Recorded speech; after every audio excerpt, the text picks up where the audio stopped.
ನೀರ್ ತರಕ್ಕೆ ಬೋರಲ್ಲಿ ಹೊತ್ಕೊಂಡು ಬರ್ತಾ ಇದ್ದು, ನಲ್ಲಿ ಬರ್ತಾ ಇದ್ದು ದಿನ ಅಲ್ಲಿ ಗೌಡ್ಗೆರೆ ಇದರಿಂದ ಟ್ಯಾಂಕ್ ಅಂತ ಬಿಡ್ತಾ ಇದ್ರು.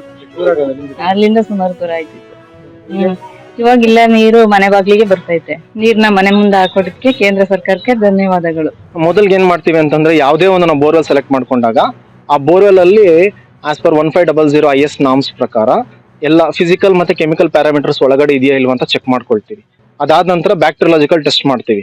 ಟೆಸ್ಟ್ ಮಾಡಿ ಎಲ್ಲ ಪರಿಮಾಣಗಳು ಒಳಗಡೆ ಬಂದಿದೆ ಅಂತಂದಾಗ ಮಾತ್ರ ನಾವು ಜನಗಳಿಗೆ ಅದು ಕುಡಿಯೋದಕ್ಕೆ ನಾವು ಕಲ್ಪಿಸ್ಕೊಡ್ತೀವಿ. ಇನ್ ಕೇಸ್ ಏನಾದ್ರು ಆ ಲಿಮಿಟೇಷನ್ ಬಂದಿಲ್ಲ ಅಂತಂದ್ರೆ ನಾವು ಆ ಬೋರ್ವೆಲ್ ನ ಅಬಂಡನ್ ಮಾಡ್ಬಿಟ್ಟು ಇನ್ನೊಂದು ಬೋರ್ವೆಲ್ ನ ಡ್ರಿಲ್ ಮಾಡ್ತೀವಿ. 90 ಮನೆಗಳಿದ್ದು, ಈ 90 ಮನೆಗಳಲ್ಲಿ ಸುಮಾರು 480 ಜನಗಳು ವಾಸವಿದ್ದು, ಇದರಲ್ಲಿ ಪ್ರತಿಯೊಂದು ಮನೆಗೂ ಕೂಡ ನಾವು ನಲ್ಲಿ ಸಂಪರ್ಕ ಕಲ್ಪಿಸಿದೀವಿ. 25 KL ಓವರ್ ಟ್ಯಾಂಕ್ ನು ಕೂಡ ನಾವು ಕನ್ಸ್ಟ್ರಕ್ಷನ್ಸ್ ಮಾಡಿ ಪ್ರತಿಯೊಂದು ಮನೆಗೂ ಕೂಡ ನಲ್ಲಿ ಸಂಪರ್ಕನ ಕಲ್ಪಿಸಿದ್ದು, ಎಲ್ಲಾ ಜನಗಳಿಂದನೂ ಕೂಡ ತುಂಬಾ ಒಳ್ಳೆ ಅಭಿಪ್ರಾಯ ಬಂದಿದೆ. ಇಲ್ಲಿ ಕೂಡ ಒಂದು ಹೊಸ ರೀತಿಯಾಗಿ ನಾವು ಸೋಲಾರ್ ಪ್ಯಾನಲ್ ಕೂಡ ಅಳವಡಿಸಿ